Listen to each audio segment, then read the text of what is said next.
Acquistare direttamente dai produttori i regali di Natale per sostenerli durante questo periodo di difficoltà. Al via la nuova campagna promossa da Confartigianato Imprese Veneto. Oltre 30.000 le attività artigianali della nostra regione potenzialmente interessate. Lucia Cappelletti e Marco Madini.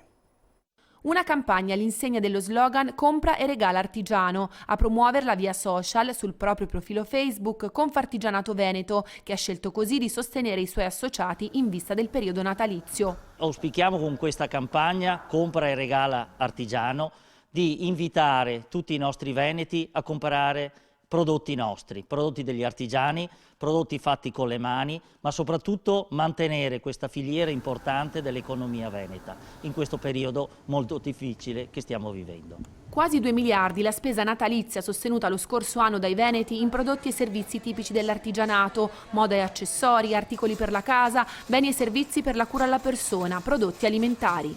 L'artigianale è sicuramente una qualità superiore a quello che è il prodotto industriale, c'è una ricerca delle materie prime, della qualità, delle materie prime, della provenienza delle materie prime sicuramente più accurata rispetto a quello che è il prodotto da supermercato.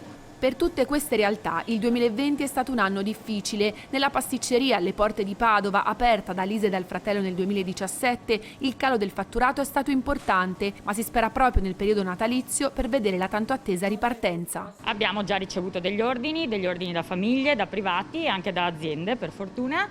E sicuramente si compra un po' meno, ma si compra. Il Natale piace sempre.